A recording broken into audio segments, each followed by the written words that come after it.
welcome back to our first playoff edition of Gridiron Gang. Before we get to talk about the teams in the tournament, do you want to give us an update on Damar Hamlin? Yeah, so I guess he spent 9 days total in 2 different hospitals, I think. He ended up going back to Buffalo, being in whatever hospital out there. But he was discharged today. He's back home with family. And it's honestly just a miracle that he's still here with us, because that's a scary situation, bro. That cardiac arrest on the field, getting hit in the chest and then going down like that. He had everyone, praying and pulling for him. And I mean, that's got to be a huge motivation for that Buffalo team going into the playoffs, fighting for their guy. Like, I think we might see a little bit of a different vibe on that Buffalo squad, going a little bit more dog in them this new season come up. So, yeah. I'm just happy that, we didn't lose him. That would have been a tragic situation. It would have put a damper on the playoffs, I feel, if we had to be mourning him. Definitely. I probably wouldn't be as excited about the playoffs if he didn't pull through. And that's, because I don't care who you are, what team you play for. I'm never rooting for injury or even that type of injury, let alone. I mean, when I think about it, I think, what it did to me was like, anytime I hear cardiac arrest now, I immediately think of my grandma and losing her, because, she was just walking around in, Menards with her sister, and all of a sudden she turned the corner and she just collapsed, and that was it for her. So, it goes to show, like, your life can be taken any moment. You don't have to be shot. You don't have to be anything. You just be sitting here on the couch and you just pass out. And that's a scary thought, bro. For sure. That's why you gotta live every day to the fullest and not be, I mean, it's easier said than done for me, because I kind of have a little bit of an attitude every day, and I'm just kind of like minding my business. Don't like to be bothered, but right. No, but I think you got to go into each day thinking about it as it's a new day. I'm grateful to be alive, and I got to make the most of this day, especially in regards to your family. Don't be afraid to tell someone you love that you love them, give them a hug and whatever. But just grateful that, he's still here with us, and that he was able to speak to the team over the weekend via FaceTime, and I know that had to feel good for all of them in that locker room. So.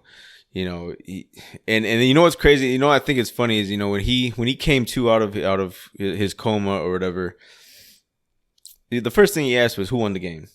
Like, if that doesn't show you how much he cares, like, I don't know what does.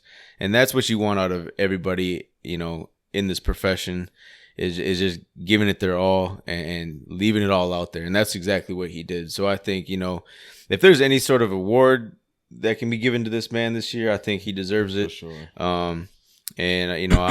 I kind of am gonna have a little bit of, You're kind of rooting for the Bills now. A little bit. I think that'd be a feel good story. Obviously I'm pulling for my Vikes, but I'm not holding out too much hope for that, because we saw the type of season they had. But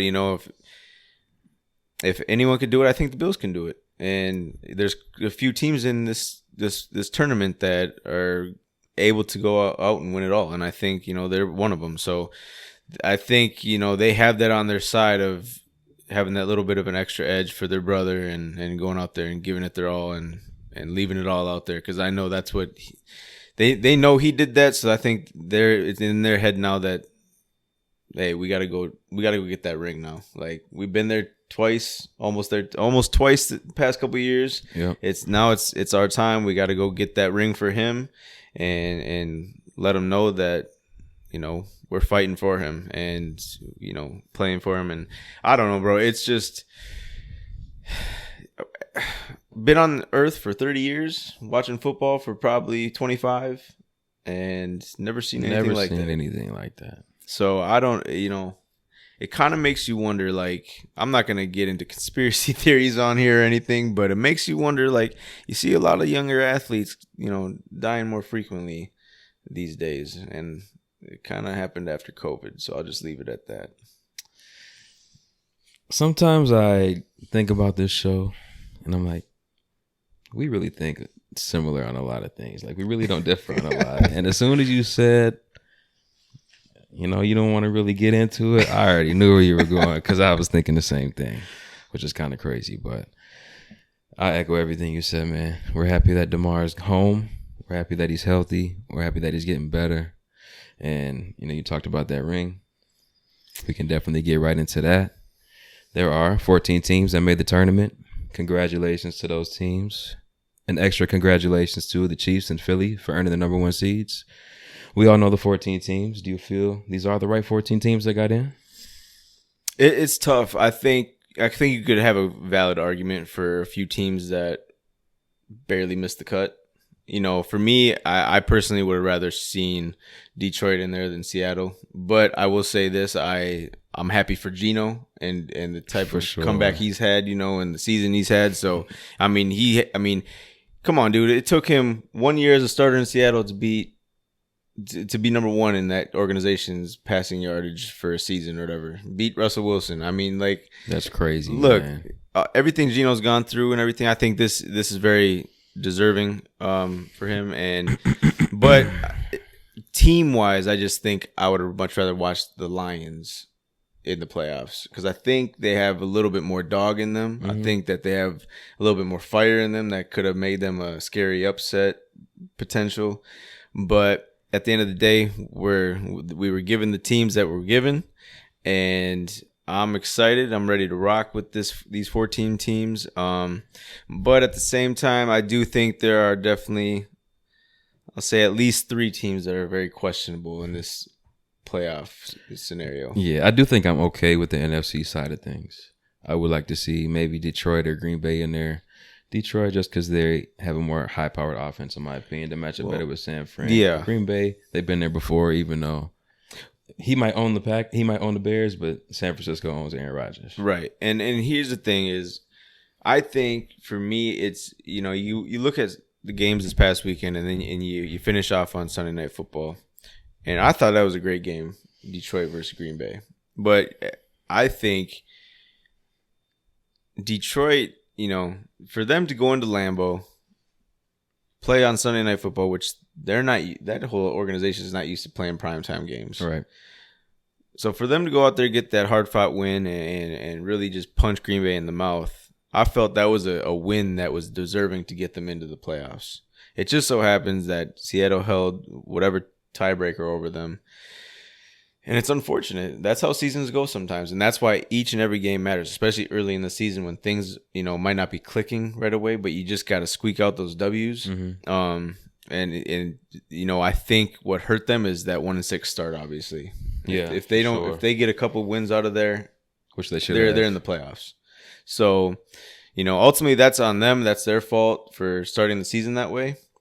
But credit to them for finding their groove and clicking and not giving up and really, you know, never saying, you know, never on their season, because they could have definitely, they're getting paid millions. They could have definitely said, all right, we're 1-6, better luck next year. Like, and just went out there and earned a paycheck. No question. So for me, you know, and that goes back to me really admiring and liking a coach like Dan Campbell. I think, you know, he's the right guy for that organization. Blue collar, just, you know, we're going to go out there and make you earn it. We're going to punch you in the mouth and you better punch back. Right. And so I think he's got that organization looking very good going forward. And I'll probably, you know, it's early, obviously, and we're not done with the playoffs this year, but they might be a playoff pick for me next year. Just depending on what they do in the offseason, I think they really have a chance to have a good winning record next year. I agree. But you know, with that being said, I just feel like, yeah, there's a couple teams in here within this 14-team tournament that I don't know if I quite agree with them being in there, but, you know, it is what it is, and, you know, it just so happened it was a weird and chaotic season, you know, with coming down to the wire for a lot of teams trying to make the tournament, and I don't know, bro, it was a wild season, and now I don't know what to expect with these playoffs because it's a whole brand new season. Everyone's 0-0, and I don't know what to expect. So, you know, it's gonna be a wild, wild ride, I think. You never know what to expect. And when it comes down to games like these, you never know what to expect because they're division games. We have Seattle, who finished the season at 9-8, on the road at San Francisco, who finished at 13-4. Third time these two teams are going to meet this season. Yep. The first time, Jimmy Garoppolo got the dub for the 49ers, 7-27. The second time, Week 15, Brock Purdy got the W, 13-21. It is hard to beat a team 3 times. You know, that's the old cliche they say. And Seattle is no slouch. They have a very good offense. They ranked in the top 10 for majority of the season. They finished at 12. But we know what the story is, man. The San Francisco defense has been tops in the league all year. They end up finishing second overall in that category. Seattle on the other side, 26 in defense. So the surprise here for me is San Francisco finishes with the top 5 offense this season, and they are really going to take advantage of that Seattle defense, in my opinion. Brock Purdy, you mentioned this to me. He's 5-0 as a starter. First in touchdowns, first in wins since becoming a starter. I mean, it's been very impressive. Christian McCaffrey, I don't believe that this team has lost since they acquired him as well. And, I mean, you got to tip your hat to Kyle Shanahan, man. He really knows his thing, man. He does anything you could ask your coach to do, man. He makes adjustments if guys go down, which they do on both sides of the ball, and he just keeps things rolling, man. 13-4, that's a very impressive record. Number 2 in the NFC. In this game, I think it can be close for a little bit. Seattle does have the offense, I think, to stick with San Francisco for a little bit, but in a lot of cases this year, this defense has just looked bigger, faster, and stronger than a lot of teams out there. So that with the combination of this offense and the way it's been playing lately, I got San Fran. Yeah, for me, I think when I look at this game, it's like it's a division game, it's a division rivalry. Seattle, yes, is an underdog, but they're coming in this game and they're gonna try to square up and punch this team in the mouth. Like, there's no way in hell they're scared of San Fran. No, they know they know that they're the better team. I think I read a quote from Pete Carroll saying, "Yeah, unfortunately, we got to play San Fran," but so they know in their head like what they're up against, but I think that they're up for the challenge because look, they have nothing to lose. They know that they're the underdog.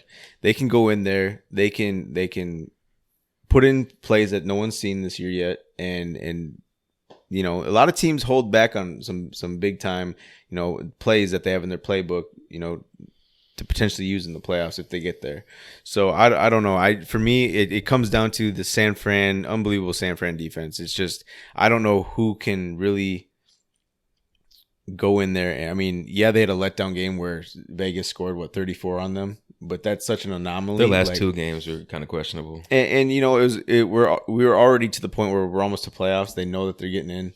They're just fighting for that number 2 seed at the time, or even number 1 and up until Sunday. Right. But it really, for me, the only thing with San Fran that I can knock them on and potentially say, yeah, I think they may lose, it's going to come down to if Purdy has a bad game. If he has some turnovers, that's the only reason that they will be potentially losing a game in the playoffs, I think. Mm-hmm. And I just don't know if Seattle's defense can do that to this team. I just don't know if they can wreak havoc and cause those turnovers.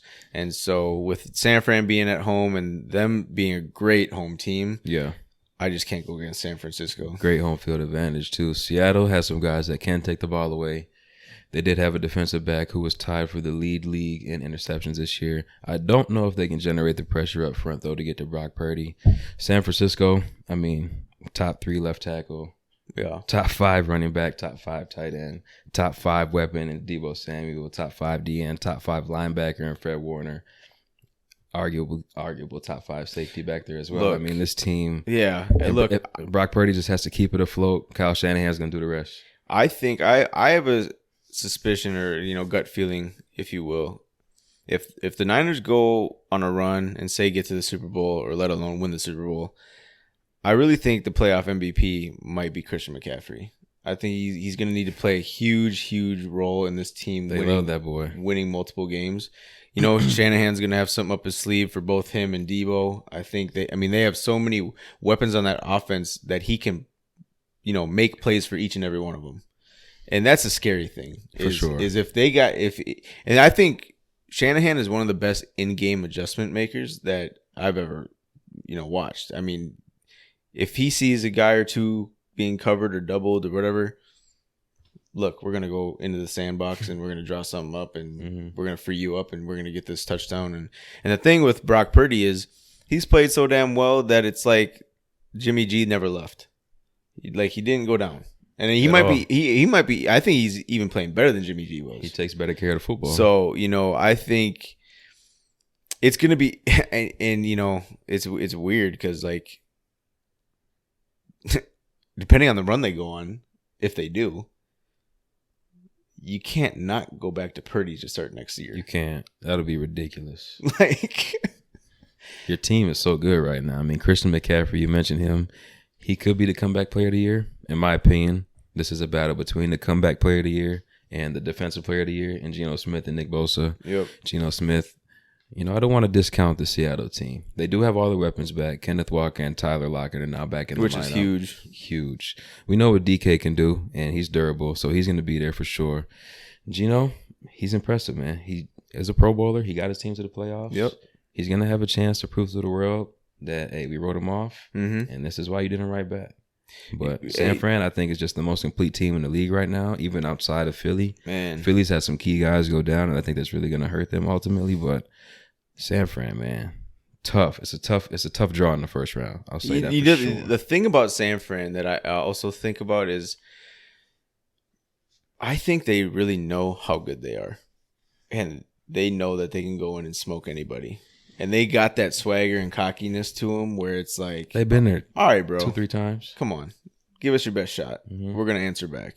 Like, and if you don't even, and if you don't answer back, we'll keep on calling. It's like, and it's a night call. Like, come on, bro. I out of every team in the playoffs this year, that's the one team I have the utmost confidence in to go and do the most damage. And and I've said that, I think, since like, I think really since Jimmy G took over for Trey Lance. I said this team is going to be something to watch because they operate better with Jimmy G, and Kyle Shanahan knows what to do with Jimmy G. And it's just, yeah, we'll talk about the awards later, but for Kyle Shanahan to come into the season starting Trey Lance, he gets hurt week 1, done for the season. Garoppolo comes into the season disgruntled, injury. Yep. So he's not 100%. He gets injured. Last pick of the draft, rookie, and you're 13-4.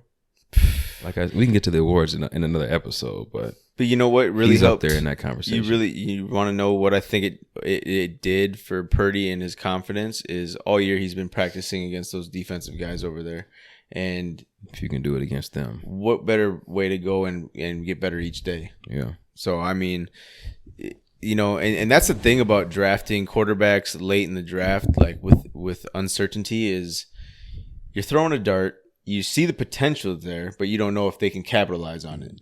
Right. So, they made him the last pick of the draft, and I think with a coach like Shanahan, anything's possible, bro. It's just he knows. He's like a quarterback whisperer, honestly. Mm-hmm. Like, he knows how to get the most out of guys. And but at the same time, obviously it was only week 1 or 2 where Trey Lance went down, but all through training camp and preseason, I was not seeing it out of Trey Lance that gave me confidence in this team. I think he was holding me back from feeling how I feel about them now. Like, he was the one factor in that team where I was just like, I don't know if he can lead this team, and I don't know if these guys are confident in him. Right. Because I think there was rumblings that Debo isn't confident in him. Yeah, they had a split locker room at the time. So once he went down and they got Jimmy G back in there, and they really came together and clicked, and they rallied around each other. But when Jimmy G went down, after that first game of Purdy playing, everyone was like, no, Purdy's our guy. Like we rock with Purdy. Mm-hmm. And for them to say that, whatever week it was late in the season, about a rookie last pick in the draft, dude, he must be opening some eyes in practice for that to happen. He has to be. And we can see why. I mean, he's producing out there at the top 12, 13 quarterback level. Yep. I mean, the competition hasn't been that steep this year, but in the little sample size, he looks like one of those guys so far. I mean, We're going to see what happens in the playoffs. This is a completely different season. Yep. It doesn't matter how bad of a defense you have. This is the third time you're facing an opponent this season. Right. And they're going to come with a whole different game plan. Pete Carroll's, he's been there before. He's been to 2 Super Bowls. He's won one of them. He's gonna come with the game plan. To, he'll pull some tricks out of his sleeve for sure. Petey's a great coach. He's been doing. Sure. I mean, since USC days, like he's always been a great coach, and people love playing for him. And I think it's just because, I mean, you look at him, he's 70 years old or something, but he acts like he's 45 or something like that. All that energy, chomping on the bubble gum, he's just fired up nonstop, pacing that sideline, and it's just funny to watch because it's just like, man, I mean, the energy this guy has at his age, he keeps in great shape for his age, obviously, but he's a great coach, and I've always admired Pete Carroll for what he's done to that organization. Yeah, when he got there. So I don't know. I think this is gonna be a very intriguing game. I know I said before the show started that I was like, I don't know if I pay attention to this game that much, but the more I think about it, no, this is a great game to start the weekend off with. I think it's gonna be, I'm hoping it's closer than what I may be thinking it will be for sure. Because it's the playoffs, obviously. But at the end of the day, I think regardless, I'm intrigued to see how Seattle can compete with this team, but ultimately how San Fran is going to set the tone for the playoffs going forward for themselves. No question. I think Seattle can stay in it, but I also think this is one of the 3 games that has some blowout potential. In this first week of the playoffs. I think a game that could be considered as game of the week is the Chargers on the road against Jacksonville. Yeah. They met earlier this season. Jacksonville put foots in their ass. They won 38-10. That was a surprise to me when I was looking at the schedule. I forgot. What week was that? Do you know what week it was? I think it was week 3. Okay. Let me see. I have it on. Yeah, week 3.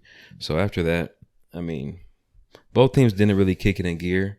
But as of late, they have been kicking it in gear. And, but to be fair, I think week 2 was when the Chargers went out to Kansas City and played, and that's when the ribs happened for Herbert, and then Keenan Allen went down. And so that's really when the injury bug started hitting them really early in week 2. And they're getting healthy now. And they are getting healthy, and I think they got a little bit of a newfound confidence in their squad. And I think that, this is a game you look at and you say, oh, Jacksonville beat their ass 38-10 week 3. Guess what? That's how many weeks ago? These are 2 different teams now since then. Mm-hmm. And this is the game you look at, and this is going to be a very nip and tuck close game, I believe. For sure. I think the Chargers are a team that we both expected to finish with a better record. But I think we can both contribute the injuries as being a factor as to why that record wasn't 13-4 or 12-5 like we thought. But when you look at this team, I think the roster is kind of comparable to San Fran. We just talked about it. You obviously have a Bosa brother. You have an elite linebacker in Khalil Mack, even though he has taken a step back. Yep. Derwin James is top 3 safety. And then J.C. Jackson, he is unfortunately hurt. But when they had him, he was struggling a little bit, but he was a top 10 cornerback in the league. And then on the offensive side, elite quarterback, which San Francisco doesn't have, but nice weapons all around as well. So the question mark for this Chargers team for me is the coach, because Kyle Shanahan, he's proven. We've seen what he can do. And you kind of trust Dougie P. You trust Dougie P a lot more, because both of these guys have been faced with adversity and crazy situations, Super Bowl situations. Yep. So, I mean, they've been there in the biggest moments, and Staley has not been there yet. And regular season, sometimes it seems like that's a little bit too much pressure for him. So right. That worries me about this Chargers team. On the other side, Jacksonville, they're a young team. They haven't been there. Chargers haven't been there either, but Jacksonville's quite a bit younger. Trevor Lawrence, second year in the league, this is quite a turnaround, man. From his first year, Jeff Fisher, it looked really bad. But now, Dougie P, like you said, that makes all the difference in the world right now. It really to go does. From 2 first overall picks to go into a playoff appearance and a division title, I mean, you can't say enough. We talked about Kyle Shanahan. Dougie P is probably going to be in that conversation as well. But for me, when you look at this game, what do you think the keys to the game are? For me, number one, I'm going to say that it's hard to beat a team 3 times, but it's also hard to beat a team twice. For sure. Let alone when you play each other only one time during the regular season, then you meet again in the playoffs, and that first time was way back in week 3. Hot weather. And roster's way different. It's playoff. It's a whole new season. You're going to have way different energy levels from players. For sure. And it's going to be, you're hyped up to the max, people flying around. And overall, I think the overall better talent is on the Chargers team. And for me, it's going to come down to coaching, but I think the overall talent level on the Chargers pushes them over the top against the Jacksonville Jaguars. That's what I have as well. My key to the game for them is to play up to your full potential. For Jacksonville, is to take care of the football. There's been some games this year. Trevor Lawrence has been loose with the ball. Etienne's been loose with the ball. And you guys have squandered away some leads and some victories because of that. So you were talented enough. Talent-wise, I think you guys can match up okay. If their receivers aren't going to be healthy, which Mike Williams was hobbled last week and Keenan Allen really hasn't been healthy all season. Yep. So if that's going to factor into my decision, I kind of want to pick Jacksonville at home with Dougie P against the Chargers team who I just really don't trust. Yeah. But I am going to take the Chargers on the road in this one. And the other thing is, I think arguably the best receiver on the Jaguars has been Zay Jones. Miss me with that in the playoffs, bro. It's not an argument. Miss me with that in the playoffs. I don't trust Zay Jones going up against Chargers defense in the playoffs until he proves me wrong. Right. But, also I will say I think there's a little bit of a home advantage for the Jaguars with Chargers having to travel from California all the way over to Florida. That's huge in the playoffs, for rest and all of that. It's a long trip. I just think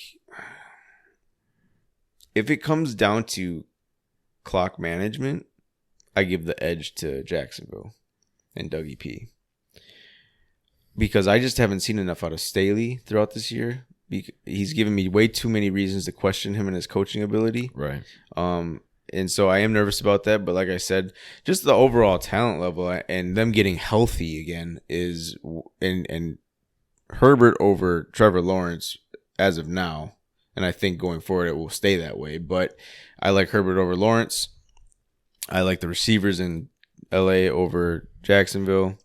It's a little bit of an argument for running back, but I'll take Eckler and his playmaking abilities over those backs in Jacksonville for right now. But and Jacksonville, they just don't have. Both defenses are kind of questionable. Yeah, for sure. But I just don't trust. They just don't have that. Their guys, what? Josh Allen? Yeah, I just don't trust Jacksonville's their defense that well. And they've been in so many. Chargers, on the one hand, major letdown this year overall. Jaguars, probably outplayed expectations. Pleasantly surprised. I thought they were going to be terrible. Because they were cellar dweller last year. Mm-hmm. And I think you see a lot of it had to do with coaching. Urban Meyer was a terrible NFL coach. He drove that team into the ground. Didn't know how to relate to players. Why did I say Jeff Fisher earlier? But so I think Dougie P will have this team very well prepared for the weekend. But like you said, they haven't been there before. So the Chargers, for me, it comes down to the talent level. The more talent on Chargers side than Jaguars. Coaching, obviously Dougie P, but at the end of the day, does it matter to you that both teams are top 10 in passing offense, in the 20s in defense, but the Jaguars are way more effective in the run game? I think Eckler and the Chargers were. That's my thing with Eckler is bottom 20s in the run game. Eckler's just been a hell of a pass catcher out of the backfield. He did have 13 rushing touchdowns, but under 1,000 yards. But it's usually in the goal line that under he does 1,000 it. yards. He's not a good rusher just because of his size. Yeah. I'm not saying he's not a good rusher. It's just his size limits him a lot in the run game. That concerns me with the Chargers as well. And can they get that tough 2-3 yards when they need it? That's a good question, and I don't trust their backup running backs who spell, right. Eckler. Right. I don't really trust them that well to put them in and get a goal line touchdown or the tough yards. For me, I don't know. It's such a hard game to call. I know I picked the Chargers already, but it's a hard game because I can see this either way. Because like I said about Seahawks with the Jaguars, they surprised people by making the playoffs, let alone getting the 4th seed and getting a home game. They're going to be playing. I don't think they have to play uptight. They can play loose. They can go out there and run around and fly around freely and just play football. They don't have to play uptight because there's no expectations for them. So, I think on the other hand, with the Chargers, they got the more big names. They got the stars on both sides of the ball, where if they don't win a playoff game, it's a complete letdown this year. Yes, it was a letdown in the regular season for how they played, but they did fight back and they got to the playoffs. Well, now it's time to redeem yourself and win a playoff game, and hopefully two. If you're really getting healthy and you're starting to click, like I've been saying, it's not out of the realm of possibility they go out and win two playoff games. But I really ultimately only see them winning one game at most. And that's Jaguars are the best chance. So, but at the same time, with the Jaguars, they have less expectations than the Chargers in this game, and they can go out play free, like I said, and they are very capable of beating this Chargers team if they play their A game. They're more than capable for sure. So they've gone out and surprised and shocked a few teams this year. It's just, but when you look at it, they're not putting up like gaudy numbers or anything. They're just getting it done when plays need to be made. So for me, I don't know, bro. It's going to be interesting because I don't know what to expect from Trevor Lawrence in his first playoff game. That's the key right there, is if he comes out and plays very, very well, it's going to be him and Herbert battling all day long. That's going to be one of the more fun battles to watch as far as it really quarterbacks. And they're two young guys that are still developing and making a name for themselves. For me, I think, I just really think Herbert needs a better head coach. I was going to ask you if Jacksonville does somehow upset the Chargers, do we think Sean Payton could be a candidate for this team as well? The Chargers? Yeah. I think he should be. I mean, just because the Chargers made the playoffs doesn't excuse Brandon Staley for staying another year. Like, I agree. You completely shit the bed and let this team down all year long.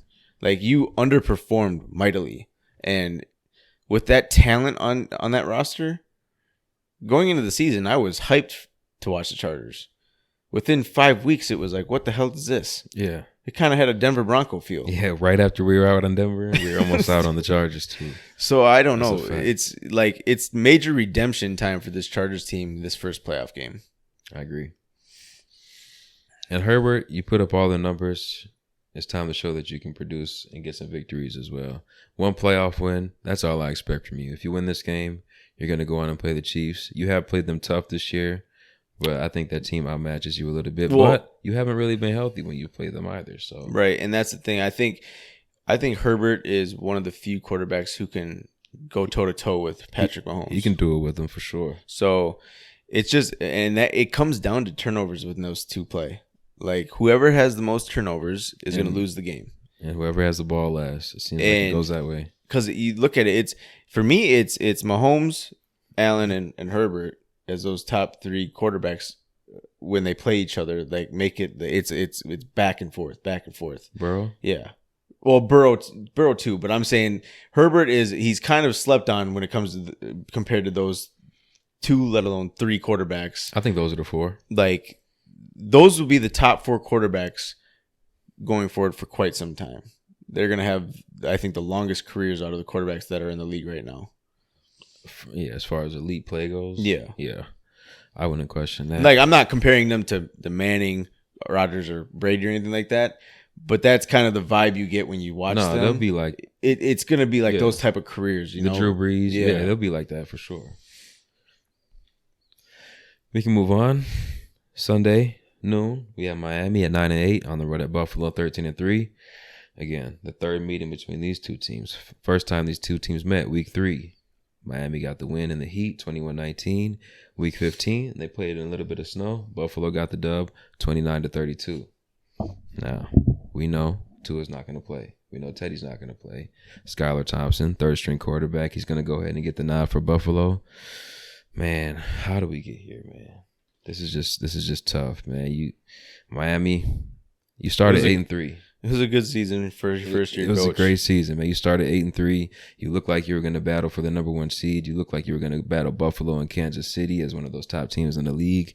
You lose 5 in a row. You've been dealing with quarterback issues, dealing with whatever you were dealing with. You weren't able to pull out some close wins during that time.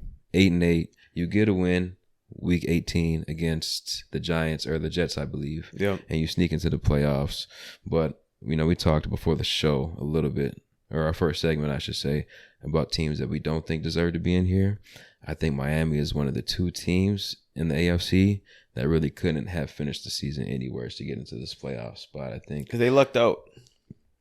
Go ahead. Oh, they lucked out? They lucked out. Yeah, I think Pittsburgh is a team that definitely could have got in there, especially the way they finished, winning all those games, being clutch, beating teams that were better than them. When it comes down to it, I think Pittsburgh deserved to be in that last spot compared to where Miami is in the playoffs. Great start to the season for Miami, but even worse finish to the season. It's a terrible finish. And I guess you can take it as a positive for a first year coach and all this, and the first year this and that, like great stepping stone for going forward. But for me, Pittsburgh to me is just as good as Miami, the way they've been playing. I think they're better, and not to get too ahead of ourselves, but going forward, Pittsburgh has a lot more wiggle room. Miami made a lot of their moves, trading for Bradley Chubb, gave up a lot of picks, getting Tyreek Hill. Yep. Mostert now has a broken thumb. Tyreek Hill was hobbled last game, so was Jalen Waddle. Damn, I did it again. But both these guys were hobbled last game against the Jets. And, Josh Allen really hasn't looked the same since that elbow injury. But as of late, he has been playing better. He's been kind of taking a little bit better care of the ball. Yeah. The defense is getting back around to it, even though they do not have Von Miller. I do think they are getting some guys back in the secondary that are going to be very beneficial. Not as dominant, but I do think Buffalo will win this game. I think it's a nice little tune-up game to play against a third-string quarterback in Miami, even though it is your third time playing this team. I think you have a coach that's been there, done that. He's been 13 seconds away from a conference championship appearance. I think it's about time for Buffalo to, put their foot down and make their mark in the AFC. Yeah, for me, I think, number one, they're going to be repping Damar hard all postseason long. For sure. They're going to be, I think they get off to a great start this first game. I think they pull out the W, but for me, I don't think they have to go out and do anything extravagant, especially the first game of the playoffs. You're playing a much lesser opponent, especially with the third string quarterback. You're at home, cold weather. Miami doesn't stand a chance. And so for me, it comes down to Buffalo, just do enough. Don't go out and put anything on film you don't need to. Make enough plays, tackle well, don't turn the ball over. You'll get the easy W, and you can, be healthy going into the next game and probably get to Cincy or Kansas City for the AFC Championship. We know both these teams like to pass. I think they're both top 5 or 10 in passing offense this year. Skylar Thompson probably not going to be as productive as Tua was. Josh Allen, I expect him to do more of the same, though. Be throwing a lot. But what was a surprise to me is that Buffalo did finish 9th in rushing. I know a lot of that has to do with Josh Allen, but when they have used Singletary and Cook, they have been effective. Yeah. So I would like for them to do that a little bit more, especially in a game like this where you should take care of business. You don't have to put Josh Allen in harm's way too many times. If you can just hand the ball off, get out of here. You don't have to be dominant. You can get out of here with the 2010 victory. Right. Again, for the second year in a row, you finish with the number 1 overall defense. So with a third-string quarterback on the other side, this shouldn't be too hard for you guys to get over Miami. Nah, and I do agree with you with the the running game part is it. I've said it for a while where I think, when they have successful games of utilizing, kind of an even timeshare with Singletary and James Cook, it looks really good. It does. And I think if they can do that throughout the playoffs, they're going to be very successful. And I think James Cook is a name to really watch out for during the playoffs because he could really bust onto the scene, if having a good postseason and make a name for himself. So, he didn't have the greatest regular season for a rookie, but he wasn't utilized a whole lot either. Mm-hmm. So I think if he can, get some, uptick in playing times, have a kind of a 50-50 or 60-40 workload with Singletary, and they do run the ball and keep each other fresh, man, all it takes is having a successful run game for Buffalo, and they're going to be hard to stop. Yeah, they have weapons at all 3 levels. If they can get their run game going, wow. And I don't want Josh Allen to take hard hits running the ball in cold weather. No, you don't need to get hit 8 times a game by my middle linebacker. No. You just slide, get out of bounds, hand it off, throw it away. I mean, we saw what that's done to guys, Robert Griffin, Cam Newton. And I do think Diggs is going to have a hell of a postseason. I think that he's sick of... He's been quiet lately to finish the season. I think he's sick of coming up super short from the Super Bowl. He wants to get there. I mean, 2 years ago, he was front page of the newspaper, standing, watching Kansas City celebrate the AFC Championship. Mm-hmm. I mean, you know he's hungry to get to that level. So, and he's a guy who works his ass off. He's one of the hardest workers in the league. And, yeah, he talks that shit because he can back it up. That's for sure. And he loves his quarterback, Josh Allen. They have a great chemistry. They're a dynamic duo. He's going to put up some numbers this postseason. You bring up Diggs, and I know he's probably had his best years in Buffalo, but I'll always remember him as a Viking. I brought that up to transition us to the 3:30 game on Sunday. The New York Giants are 9-7-1. They're traveling to Minnesota to face the Vikings, and these teams met Week 16, where the Vikings got a 27-24 victory and gave their fans an early Christmas present. Yep. But if you ask the smart fans, they were not too thrilled with this game. Giants finished the season 26th in total offense, 18th in passing, but some people told me Daniel Jones might have had his best game of the season against the Vikings on that afternoon. I think that is a concern. Your offense is high-powered, but the defense is a struggle. I think that's going to be the key to this game. And you know how this has gone all season. I ain't going to take up too much of your time. Man. I know this is your team, so the floor is yours, and then I'll clean it up at the end. For me, it's, okay, number one, it's going to come down to how well this defense plays. Mm-hmm. You cannot allow over 100 scrimmage yards to Saquon Barkley, or it's going to be a long day. Daniel Jones, you got to pressure him early and often and get to him and fluster him. Because, number one, their receiving core is poo.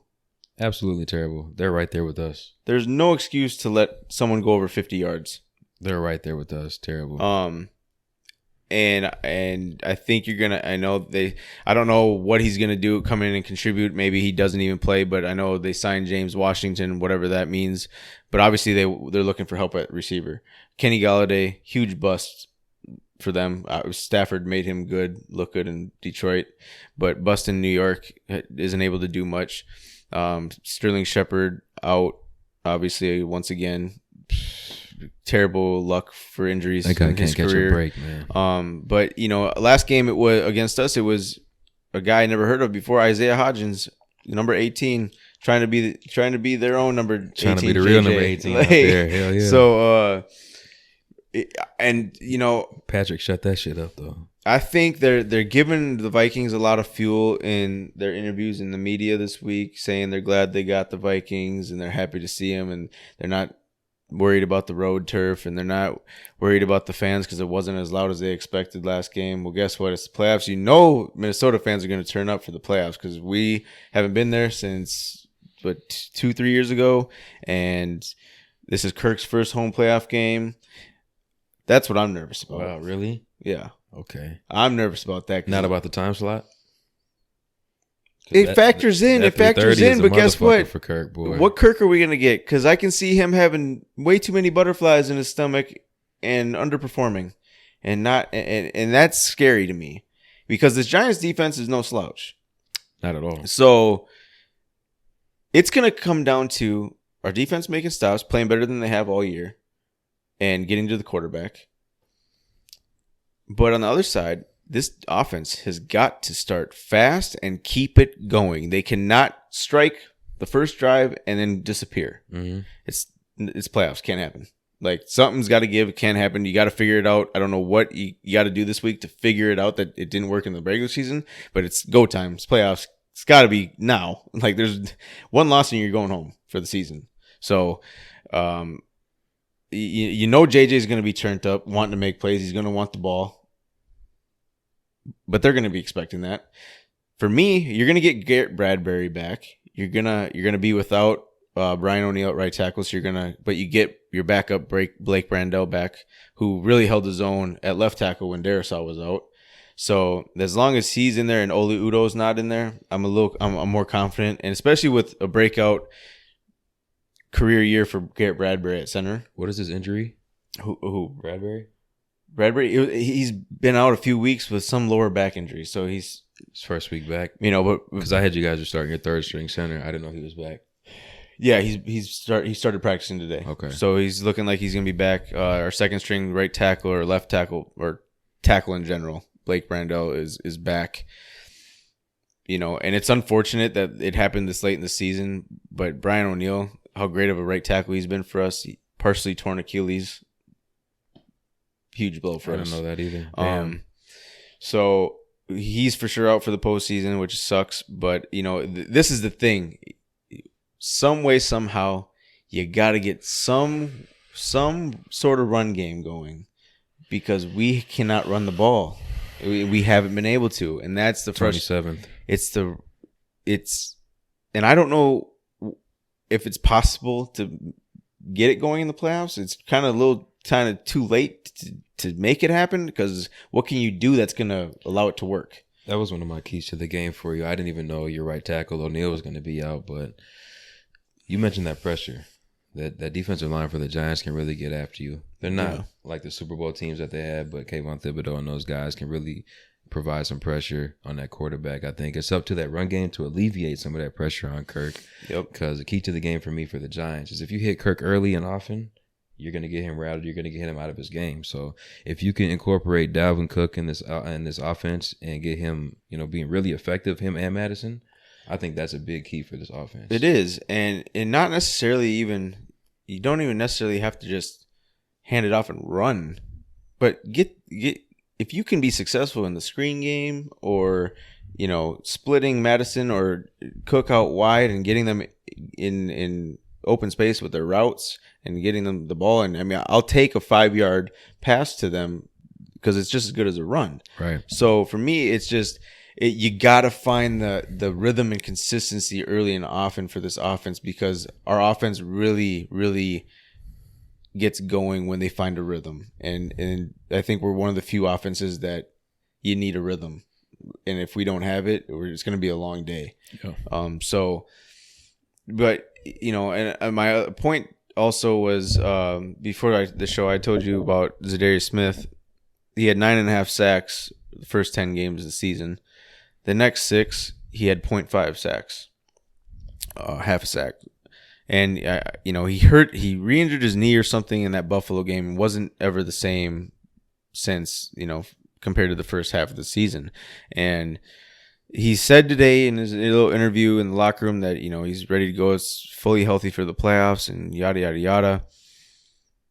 If we need Daniil and Zadarius to really get after Daniel Jones this game. You have to keep him in the pocket. You can't let him out and get loose. No, because and he's a sneaky good runner. Like they're the 4th ranked running offense, and a lot of people will assume that's just Saquon. It's not. It's Daniel Jones has a lot of good runs. Daniel Jones is a big part of that. And if you can slow him down, because guess what? You got to force him to beat you with his arm. Especially with the receivers they have. And if you do that, I think we'll be idiotic to do it any other way. The thing I'm worried about is, it's the playoffs. But every team is going to come out with that juice flowing. Like they're ready to go. And it's going to be, it always comes down to who can strike first, who can strike quickly the first couple times, because then it kind of shuts up the other team. Mm-hmm. And they kind of tuck their tail between their legs and don't know what to do. Whoever does that in this game is going to win the game. That's plain and simple. If we start slow and they score once or twice before we do, boy, I'm going to be very worried because it ain't going to be Georgia TCU, but it's going to be tough to get it going on your 4th or 5th possession. Well, guess what? You can't rely on the comebacks and the one score wins this new season. Nope. This is new season, 0-0. Leave that one score comeback shit in the past in the regular season and become the team that you thought you were going to be all year long now. Like, whatever it takes, and that's the thing. I don't know. I can't say I can sit here and say, oh, O'Connell's got, something up his sleeve. He's been holding back with his play calling and yada, yada, yada. What I've watched all season, I don't buy that. I don't think that's true. If it is, great. Show me what you got. But I think my last question for you: who do you have more confidence in, Daboll or O'Connell? I think my last question for you: who do you have more confidence in, Daboll or O'Connell? I think my last question for you: who do you have more confidence in, Daboll or O'Connell? I think my last question for you: who do you have more confidence in, Daboll or O'Connell? Both first-year head coaches. I'd have to go with Daboll because he's coming from a successful Buffalo team, whereas O'Connell, he's coming from the Rams, but he also only had really 1 year of offensive coordinator calling plays there. You know what I'm saying? Like, okay. So, I mean, yes, he's been an offensive coordinator for like Washington and wherever else he's been at, but O'Connell's a very raw coach still. Like, I think he really got this head coaching job because, as we can tell by this year, he's a great overall leader. He knows how to talk to his team without making work a living hell for them. Right. He knows how to, empower them and let them voice their opinions and not be afraid to speak up. And, just a great work environment. So everyone's kind of feeling free and relaxed and not uptight. And that goes a long way for turning a team who's pretty much the same team as last year's 8-9, 9-8 team to 13-4 this year. Yeah. So he's a great coach in that aspect. It's just been very questionable on the X's and O's parts and the, play calling aspect. But, I'm leaving how I felt in the regular season and there. Like, I'm starting brand new here. If they show me what they've shown me all year this Sunday, we're going to have issues next Tuesday. But I'm going to hold out hope. Here's what I'll say. What better way to start the playoffs and your run that you want to go on than against the Giants? That's the best case scenario you had other than the Seahawks. I mean, and I think it was a blessing in disguise getting the 3 seed over the 2 seed because I'd probably rather play the good defense over the good offense. If that good offense has no defense and that good defense has no offense, I'd rather play the Giants over Seahawks too. But, I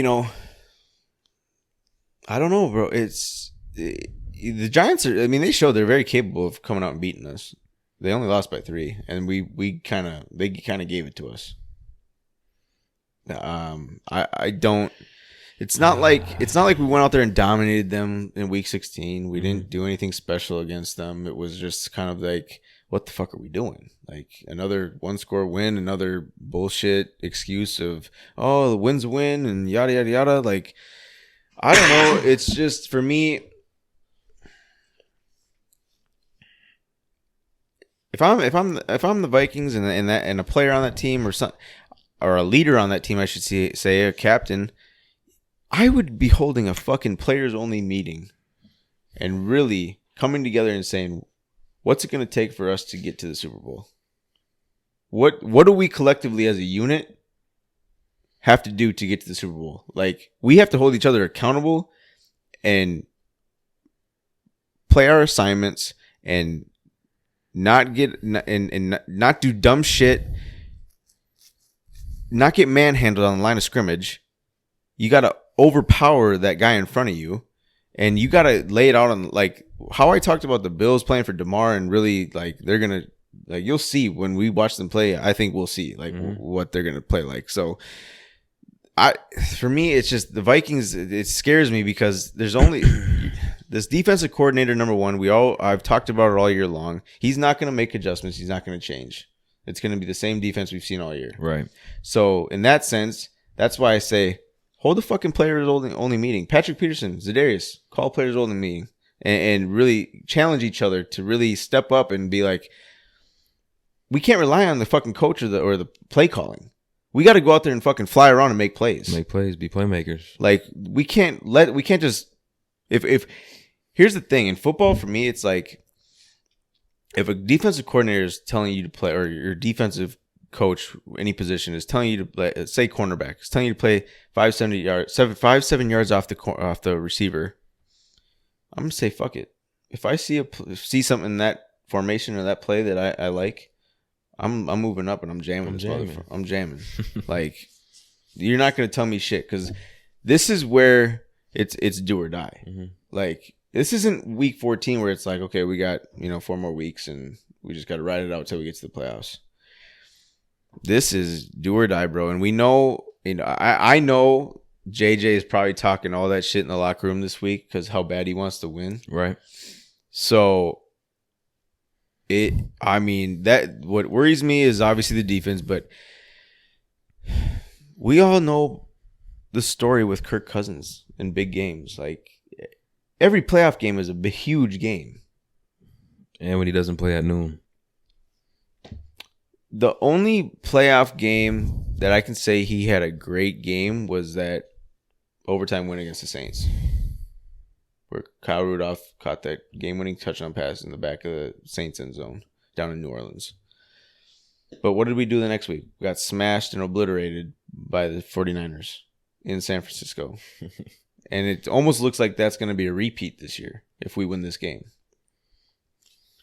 So I don't know, bro. They got a lot of self-evaluating to do this week and really looking within themselves to figure out, do they have it in them, and do they have that fire within themselves? And I'm talking mainly about Kirk, because I don't ever see that fire in him, you know? Like, right. He gets fired up on the sidelines or whatever when plays are made, but I don't ever see him go over to someone and, like, chew them out because they went the wrong way or they fucking dropped the ball. You know what I'm saying? Or I don't know if I could get behind a guy that don't cuss.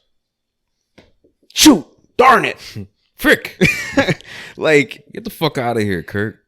Come on, bro. Like, when I say do or die, I fucking mean do or die, bro. Like, this isn't just, we play the Giants at home, first round playoffs. Well, if we lose, at least I take my kids to Disney World tomorrow. Like, 13-win season, great season. JJ got 1,800 yards. He was this close to beating a record. That's what I love about JJ. He said, after the game Sunday, he was saying, at the end of the day, he doesn't give a fuck about that record because he wants to win a ring. Like, at the end of the day, like, the regular season's over with. I didn't get the record, so be it. We're on to get this ring. Mm-hmm. That's what a fucking leader looks and sounds like. And, for me, it's just, we need a lot more of that on our team than what we have, I think. And until we get it, I don't know. I'm just not overly confident that we can go out there and win multiple playoff games. I think at the end of the day, just because we're at home, I think I'll go with the Vikings in this one. I know that was a long rant just to get to that outcome, but I think we get past this one. But boy, oh boy, if we have to go to San Fran, I don't know, bro. It's not Candlestick. What is that, Levi Stadium? Levi Stadium, yeah.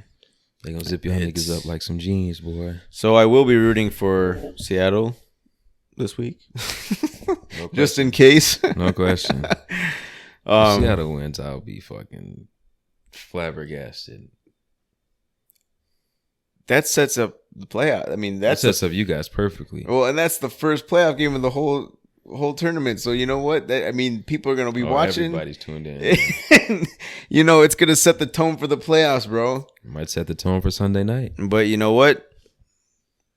At the end of the day, I gotta rock with my Vikes because it's playoff time, and I'm gonna have a newfound confidence in them, just because I think a new season, new season as in it's playoff time, 0-0. It's time to kind of hit the reset button and be like, okay, what we did in the regular season was all well and fine, but we also let ourselves down. Yep. And we need to go out there and we have to play fast, hard, physical from the jump and never let up. We have to put our foot on their fucking throats and don't let up. Because this is the time, especially against a team, against the Giants. They're physical. They're physical up front. If you can go in and punch them in the fucking mouth continuously over and over all game long, and make them want to go back to New York and go to the Bahamas for the summer, take another boat trip.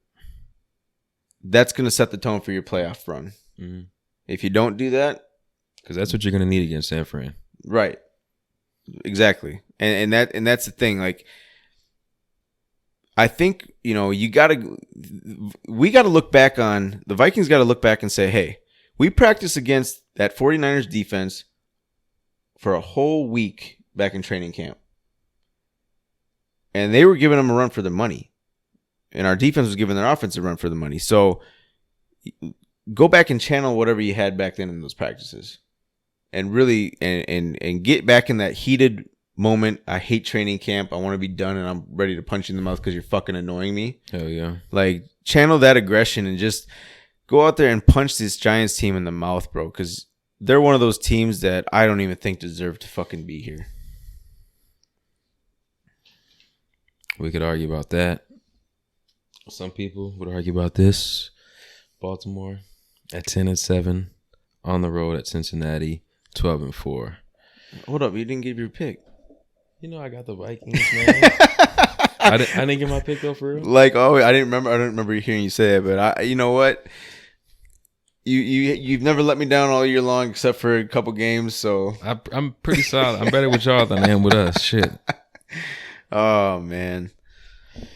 But this year we have the third meeting between the Ravens and the Cincinnati Bengals. Week 5, Ravens got the W, 19-17. Week 18, Cincinnati had a lot on the line. They got the W, 27-16. Preseason, I did have the Bengals sweeping us, but I think we actually do kind of match up pretty well, at least defensively, against their offense, especially with the addition of Roquan. Last game, Week 18, we didn't have any offensive starters. It was a throwaway game on that side of the ball, but defensively, I don't want to say it was reminiscent of 07, where the Giants played the Patriots the last week of the season. Kind of got to look at what the offense was going to be. I think we kind of did the same thing. It's not going to look great because we gave up 27 points, but we had 2 early picks that gave Cincinnati a short field. I think this defense really played well against Cincinnati the whole game, really, and especially the last 3 quarters. If we can carry that into this game, I do like our chances somewhat. The question, obviously, is Lamar going to play? If not Lamar, is Huntley going to play? Huntley's dealing with a shoulder injury. Lamar, obviously, we know what his situation is. Yeah. Like I said, defensively, we're okay. And luckily for us, they are pretty one-dimensional. Now, that one dimension is elite. Yeah. Joe Burrow and Jamar Chase and those boys, they are elite. But Joe Mixon, he's really not utilized the way that I would like him to be utilized, that most people would probably think that the way that he should be utilized. He's probably one of the best backs in the league, top 10 back, but they're in the bottom 10 in the league in rushing. So that bodes well for us. Our offense, obviously, bottom 5 in the league, but we are number 2 in rushing, which is crazy. We're actually 16th in offense, but 28th in passing, I believe. Not far behind Cincinnati. It was 15th overall in offense. In this game, though, I think the balance of their team overall, I know they've lost Lyle Collins on the offensive line. Alex Kappa is questionable. He did get injured last week against Baltimore. So that offensive line is a concern for me because Baltimore, it may not show up on paper, but I do think that we have the athletes and the playmakers in the front 7 to get after Joe Burrow. Yep. We got some guys coming back, Adafe Owe and whatnot. So we can rotate some guys and put some pressure on Joe Burrow. And if they're not going to run the ball, we can pin our ears back and hopefully we can make some big plays on him. However, I called it before the season, and my mind hasn't changed. And now that Lamar is up in the air, it just gives me more confirmation. I have Cincinnati beating the Baltimore Ravens in this one. Yeah, I will say, I think the Ravens probably should have won last week if they don't have some miscues. I agree. And I think if Lamar suits up and plays this week, it's going to be some fireworks in this game. We'll have a chance. And I think it's going to be a hell of a game. I don't like the fact that I think that a lot of people are just sitting there and kind of crowning the Bengals already. But you could say the same thing for like me and how I talk about the Niners, I guess. But for sure. But I think the Niners are a much more all-around better team than the Bengals. Obviously, I think they have a better quarterback situation. But I'm not ready to just sit there and be like, yeah, Cincinnati's for sure going to win this game. Yeah, I think I'm going to pick them, but just because I think that what's going on in Baltimore is a little kind of discouraging. So for that reason, I have the Bengals, but at the same time, just don't count out the Ravens just yet. I mean, let this game play out and let's see what they're made of in a playoff game. You know, Harbaugh's a great coach. He's going to have his team prepared with Lamar, without Lamar. Hopefully, if Lamar isn't able to go, you at least have Huntley. But man, if both of them can't go, then let's just wrap it up right now because it's not going to look pretty. It won't at all. But at least I just hope that Lamar is able to go because come on, man, it's the playoffs. Like, give it all you got. Like, go out there. if you didn't earn it all your new contract all year, earn it this game. This is when you earn it. This is for sure when you earn it. So, it's just I think it's going to be, I don't know, because it's a little too early in the week right now when we're doing this to say who's going to play. But I really hope Lamar plays and we can get a great Sunday night game for the first round of the playoffs. That would be great. Coming into this game, I think outside of Miami, in the AFC anyways, we are the one team that has finished the season on a negative note. I think Cincinnati, on the opposite side, playing well, really finished out the season like they did last season. One of the hottest teams in the league to finish out the regular season. We lost 3 of our last 5 on the average 13 points a game. Yeah. And that game before our 5th game was against Denver, where Lamar got hurt and we only put up 10 points against the Broncos. So our offense has been struggling for the past month and a half. Not something I necessarily see turning around. I do think we need to utilize the run a little bit more. I would have liked to see us run a little bit more against Cincinnati last game, especially with Anthony Brown Jr. in there. But if we are expecting him to play this week, then I don't mind him getting extra reps against Cincinnati in a throwaway game. Like you said, hopefully that's not the case. If Lamar can't go, if Tyler's out there, I don't necessarily feel comfortable in him like I would at the beginning of the season, but he's better than Anthony Brown. So you got to deal with what you got at this point of the season, man. It's a tough time to lose your quarterback. It's a tough time to lose key players, but that's part of the game. You can't really do anything about it. Is your OC Greg Roman? Yeah. I couldn't think of his name for a sec. If you lose this game, do you fire him the next day? Give it a couple.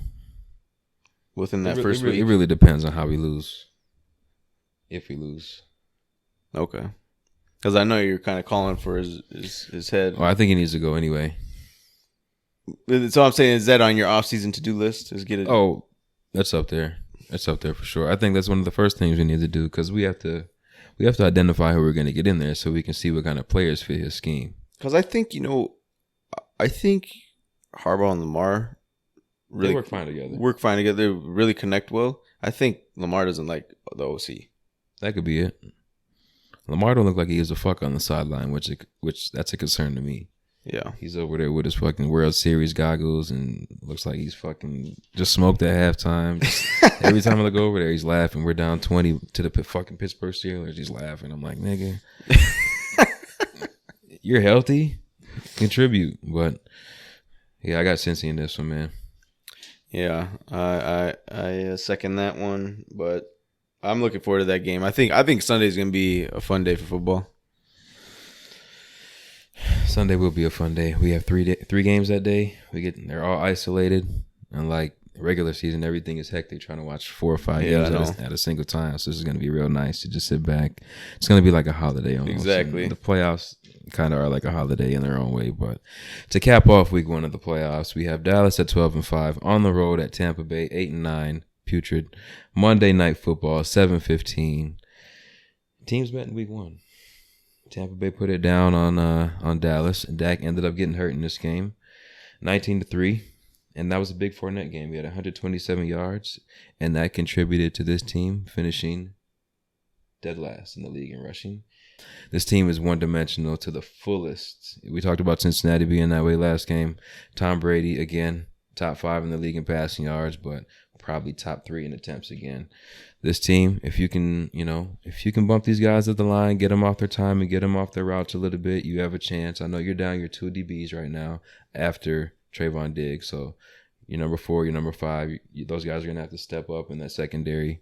Micah Parsons, after a strong start to the season, I would say it's almost been a little bit Zendarius Smith-like. Let down. Yeah, he's quieted down over the past month or so. I think that has to do with Skip Bayless crowning him way too much every week. Lawrence Taylor, I mean, come on, man. Can we relax on those comparisons? Can a guy just be good? But for he does decade? that. He does that with every Cowboy that does good. Like, oh, he's the next great blah blah blah, and it's like, bro, Mike is that deal, but I mean, Micah is we need to relax. Phenomenal. But he also, if you're that good, do it week in and week out. Yep. He was first team All Pro. But at one point in the season, we had an episode where we were doing mid-season picks or something. He was in DPOI. Yeah, and right now Nick Bosa. Yeah, I would say Nick. But, he was second team. which is kind of crazy. Yeah, I know. Him and Max Crosby, which was one of your guys at the time too. But back to this game. Tampa Bay did finish with a slightly better defense, even though, that's been one of Dallas's calling cards this year. They did finish 13th to Tampa Bay's 11th. But Dallas really does have a good offense. They did finish 1 last year across the board, but this year they're more middle of the pack, but they are more balanced as opposed to Tampa, who's very pass heavy. And I think that might be one of the keys to this game, is that they can utilize Tony Pollard, Ezekiel Elliott more than Tampa Bay can utilize Leonard Fournette and whoever else they have back there. Sure thing. But, man, like we've been saying for 18 weeks now, Dak and McCarthy, do we trust you against the GOAT of all GOATs, man? Tom Brady. I don't know. I really don't. This game is Tom Brady at 8-9. If there's ever a time I'm not going to believe in you and count you out, it's right now. But the way that Dallas finished out the season, that makes them even more scary. Dallas finished out the season terribly, especially week 18. Boy, Tampa Bay didn't do much better, but they had a seed locked up, so I'm not looking too much into that. This one's tough, man. I've been thinking about this one for a while now. Dallas, my key to the game for you, man, just stay out of your own way, man. Don't do Dallas things. Dak, don't throw the game away. Ball over. Yeah, Mike McCarthy, don't blunder the clock management situations. Just don't be Dallas. Tampa Bay, I think you can run on Dallas. You are the worst rushing team in the league, but Dallas has had problems in the running defense. Yeah. If you can get Fournette and the rest of those guys on the ground a little bit, at least keep Dallas honest so they're not pinning their ears back to kill time. Right. Because you do have some receivers that can make some plays. Maybe they both lost a step. Maybe they're both not as healthy as you'd like them to be. Yep. But Godwin, even Julio Jones, but Godwin and Mike Evans, these guys are really talented. Mike Evans, again, 1,000-yard season. They'll make plays. That's my key to the game for Tampa, man. You just got to keep Dallas honest. And if you do that, I think you'll come out of here with a victory. But I do not believe that Tampa's going to switch up their scheme. They're not going to switch up their mojo. I got Dallas in this game because Tampa's going to throw for 48 times, and it's not going to be pretty. Yeah, I got Dallas because I'm going to make the smart pick here. But I'm going to be hoping like hell Tom wins. I just think, I'll be rooting for the Bucks all game long. That's a fact. But I will pick Dallas because I do think they're ultimately the better team. They're more consistent than the Bucks, and I like, I just, it's hard though because I fucking hate watching Dak Prescott. It's bad. Like, you do not go out, like, come on, dude. Mike McCarthy wanted to play his starters for a couple series Sunday and just get them in a rhythm to go into the playoffs, but they couldn't even do that. Like, Dak had the worst game of his career. It was up there, bro. Like, and that's going into the playoffs. That gives you no confidence at all. And coming back from his injury, he leads the league in interceptions. Like, you miss 5 games and you lead the league in interceptions. How is that possible? I don't know. I don't understand it. I just think, I will say that first game of the year, I think it came down to, Tampa's defense really freaking looked awesome that game. Like, I thought they were going to be what happened phenomenal, and then they just lost it. On the other side of the ball, they've been decimated across that O-line all year long. For sure. So I think this is a game Micah will eat, but I don't think he'll have the numbers that back it up because I think Tom is so good at getting the ball out, and he's so smart with the ball. Mm-hmm. And, I mean, come on, dude. He's 45 years old. He's been in the game for how long? And he's won how many Super Bowls? Been in these types of games his whole career. Yep. So, at this point in his career, I think it's kind of funny. It's almost like Tom is toying with us. He's like making us guess what he's going to give us. And the key to the game for me, for Tampa, is... It's funny you say that because he looked shaky all season. But when he needed to win the division... What do you do? Throw 400 yards? Yeah. So he might just be like, yo, I'm chilling, bro. I'm 45. I'm chilling. Bro, he knows what he can do. It's just, yeah, he's lost a little bit of the oomph in his arm and his game overall, but a lot of it has to do with how bad and beaten up that O-line is. He needs a quarterback. He needs the time in the pocket. Yep. And it just hasn't been there, and he's had to make questionable throws all year long.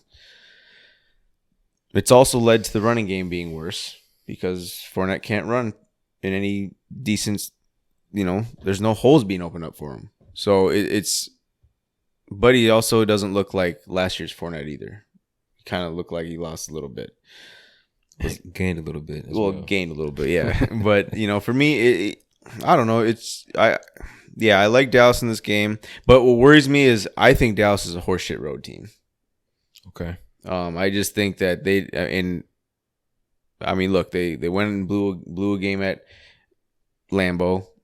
Yeah, they kicked the shit out of us in Minnesota, but come on, look at what we've done all year long. Like, we're not a team that you can brag about beating like that.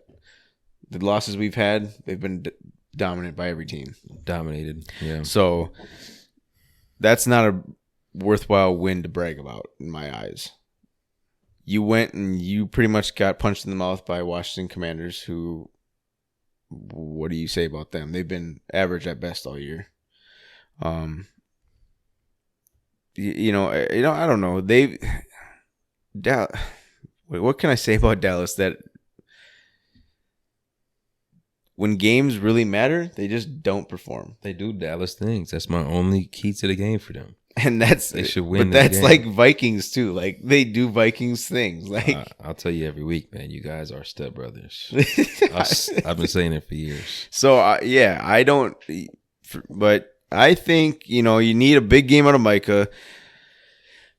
You're gonna need a big game out of Trayvon, but especially those guys, because what I will say, the key to Dallas is control the clock, control the ball for sure. Don't make Dak pass it if he doesn't have to, because I don't want to see him make dumb decisions and ruin your playoff chances. Just or your done for the past 5 years runs and hand it off on first and second down. Come on, you got Pollard and Zeke. What better duo, arguably, in the league than there than that? Because right.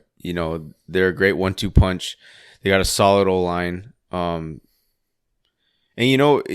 when you do pass, you got to look CD's way early and often, because he's really come into his own this year, and he's surprised me to an extent. But when I look at it, I think the winner of this game obviously is going to go to Philly and play, and I just don't like the outcome for either of these teams in Philly in a playoff atmosphere. I don't either. But I don't need to look too far ahead to that. No, we'll get through this weekend first, but it's just kind of one of those things I think about in my head. Like, this game might be good in a sense, but when you look at it, I mean, Dallas has proven they can beat Philly, but you're also they're getting Jalen Hurts back, and we're going to see that Philly team kind of get back into their groove, I think, once they get back on the field. I agree. But yeah, I think Dallas just really has to have an outstanding defensive performance this week. They have to go in and just want to not win the game, but try to shut Tampa Bay out. Right. Like, they can't get anything going on offense. Because I think this is a game for Dallas. Like, you've had all these great record seasons the past few years where you're top this in offense, top that in defense. You got 12-5. 13-4 record, or 11-6, whatever it is, and then you get to the playoffs and he just completely shit the bed. Self-destruct. And it's like, this is a game. It's a perfect game for them to go in, beat up on a Tampa Bay team that hasn't been that great this year, and kind of make a statement for what they're going to try to do in the playoffs. I'm not holding out hope for that. I don't believe that's going to happen, but I think this is the game that you have to look at and be like, hey, especially for you to go on the road and make a statement. Right. So if they do that, then I think we could be in for a surprise if they go on to play Philly. But, they got to prove a lot of people wrong, I think, this Monday night. I agree. You got to ease Dak into this one, man. You can't try and have him go toe-to-toe with Tom Brady. The last I saw, Vita Vea was going to be out. Logan Ryan was going to be out. So if you can utilize this run game, Tony Pollard, Ezekiel Elliott. And Tom Brady has never lost to Dallas. Never? Never. Wow. It might be his first time, because I already made the pick. But that is crazy. I think if you utilize Pollard, though, in the pass game as well, though, I don't know if those linebackers are as fast as they were when this team won the Super Bowl. No. If they're able to keep up with him like they were able to keep up with Kelsey and those guys. I think everybody just got one step slower, and it shows. They're aging fast, and everybody's got a step slower. But I will say, I think Pollard is that X factor in that offense for sure. He's that guy who can do it all, and he's able to get the ball in his hands and make plays. I mean, his best game of the year was hands down has to be Minnesota. I mean, he just was a freak that game on the field. But he can, I mean, but then what better complementary duo can you have than a guy like that? And then you just give Zeke for the, pound it down their throats. Yeah. So this is a year I don't think the Cowboys are able or have a team able to win the Super Bowl this year, let alone get there. But I do believe this is a team that you got to at least win one playoff game, because this team is very good, but you got a coach that is standing in your way, and you got a quarterback who's standing in your way. They lose at any point this year in the playoffs, and Jerry Jones is gonna be blowing some sort of shit up on that team. Look, like you said, they got to win one game. Like I've been saying, don't do Dallas things, bro. Year in and year out, they probably have one of the most talented rosters in the NFL. They do, and they just do not get it done for whatever reason. And it's kind of, like you said, you say Step Brothers with the Vikings, which is fucking funny, but it's true when you look at it and you really watch their games. Yeah, the Vikings are just as talented as you think Cowboys about it, and I don't know what it is, but it's like people always want to say it's kind of like that Kirk Cousins factor with us. Like we just don't have that quarterback who can put us over the hump. That's the same with Dak. He can't do that for them. Yeah, there's probably 6 guys that can do that for you. Maybe 4 at this point. And Dak, he's capable of putting up phenomenal numbers, just like Kirk Cousins. Yeah. But they can't win big games. Nope, because they were first across the board in offense last year. In 14 seconds, they couldn't get it done. I mean, why? Who in their right mind runs up to the ball? They can't run 2 plays in 14 seconds, but Kansas City can run a game-winning drive. What center and quarterback, though, try to run up to the ball for a no huddle and don't let the ref touch the ball to set it down? That's the rule, bro. You can't just pick the ball up where it landed and get on the line of scrimmage and hike it. You like just put that bitch anywhere you want to. Oh, we're on a 2? Like, come on, bro. Like, but that's also coaching. That's on Mike McCarthy. So that's on everybody. That's right on there. It's on everybody, bro. Yeah. And then you want to blame the refs. Everybody. It starts with the coach, right? And that's Mike McCarthy has had a track record going back to Green Bay for very questionable coaching decisions. And I mean, him and Aaron would get in. I mean, let's be real. Rodgers said Aaron wasn't even listening to his play calling. No, he was going out and making his own plays up. He said, "What? You're breaking up? Can't hear you." Whereas, Rodgers now with LaFleur, I think he's letting LaFleur call the plays, but he's going back and he's fucking bitching at him. For sure. And screaming at him on the sidelines or giving him dirty looks. And I guess to Aaron's defense, like he's kind of got that right because of the career he's had and what he's able to do on the field. But, when it comes to Dak and Mike McCarthy, I just don't think, I don't know. Like what I said when they hired Mike McCarthy, I was like, Jerry Jones thinks this dude is like the next Tom Landry or something, because the way that it was, when it came about, it was announced that he's hired, it was like made out to be this huge ordeal that Mike McCarthy here to save the Cowboys, right? Yada yada yada. And it's like, man, he won 1 Super Bowl in Green Bay, and that had to do with Rodgers, not Mike McCarthy. Nothing but right. And the defense was actually decent that year. That's why. Exactly. And you see, and it's like, man, and McCarthy's an offensive guy. If he doesn't hire, to me, Dan Quinn should be looked at as the head coach of the Dallas Cowboys. So that's where I'm at with the Cowboys. I don't think Mike McCarthy's done enough with this team to justify him continuing coaching them past this year. But you go out and win at least one playoff game, maybe get another year there. But I know Jerry Jones is a guy with very thin patience. So, and he's flirted with the idea of going and swooping in and stealing Sean Payton. Mm-hmm. So who knows? But if they do go out and lay an egg and disappoint mightily in Monday night, Jerry Jones will be doing something the next day. Oh, no question. He doesn't play around. I mean, he gives some guys leaning. Like, he let Jason Garrett go 8-8 for my whole fucking childhood, but it doesn't really seem like he's been playing around as of late. Like, he knows his time is ticking. He's trying to make some big moves to get his team there. He said a couple years ago, there's no amount of money I wouldn't put on this check to get this Super Bowl. Right. So we'll see if he does go ahead and get Sean Payton in the offseason, because that would be deadly. And if you don't believe in Dak, the acquisition of Sean Payton might make you a believer, because he is a mastermind, and he's one of those Kyle Shanahan type dudes that'll get everybody in the right position. Yep, so exactly. That would be dangerous. But I think Mike McCarthy getting his team to the playoffs for the second year, I think he'll be safe for at least another year after this, like you said. So yeah, one more year at least. For sure. Anything else before we get out of here? No, man. I got that little like hump day blues or whatever you want to call it. I'm struggling to get through this week, so I'm looking forward to the playoffs starting this weekend. It's gonna be nothing but playoff football and Call of Duty for me.